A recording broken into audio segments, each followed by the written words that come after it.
underscore underscore underscore underscore underscore underscore underscore underscore underscore are human beings potential gods, as they have been told, or are they merely the least of worms? The world today is a seething mass of contradictions.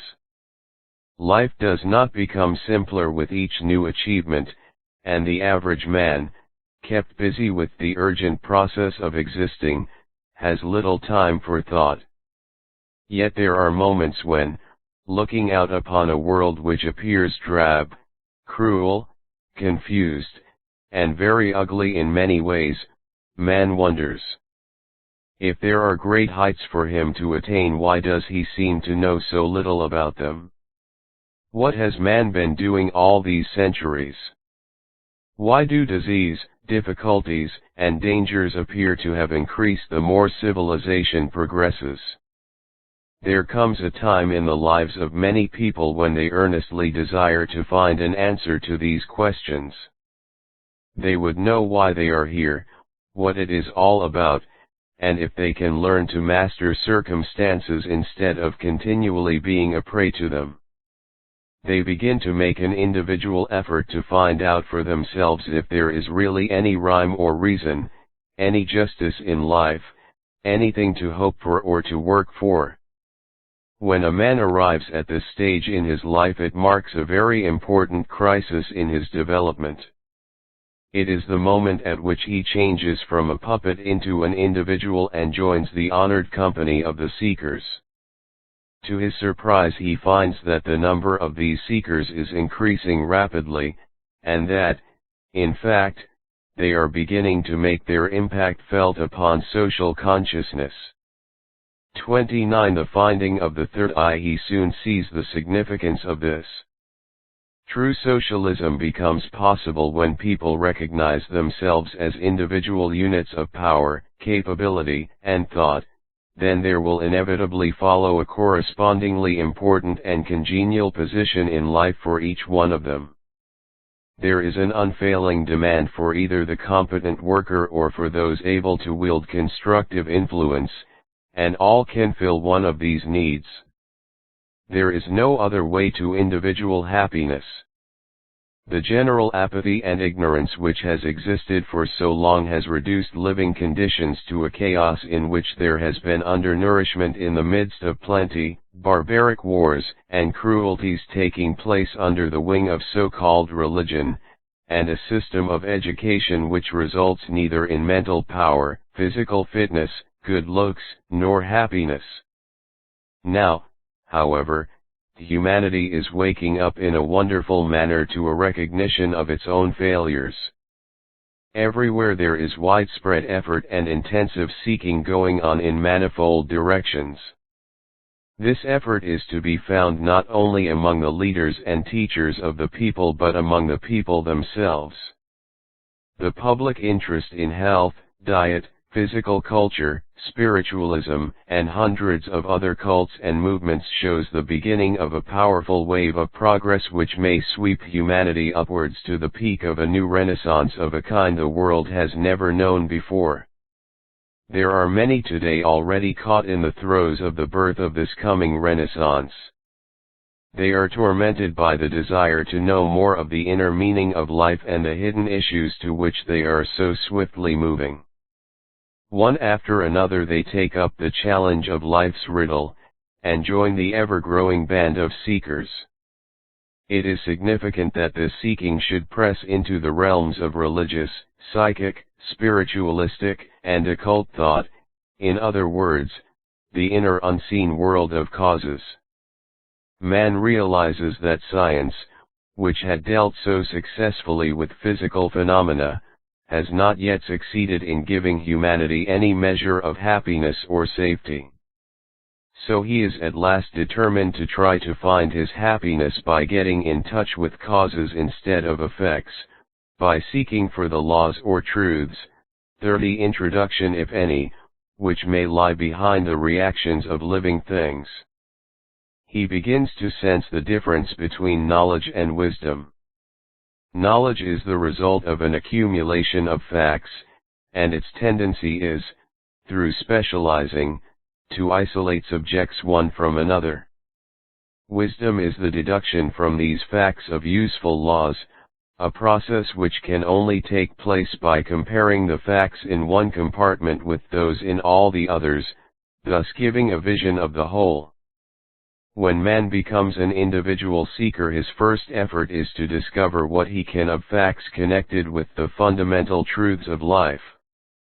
He wants proofs.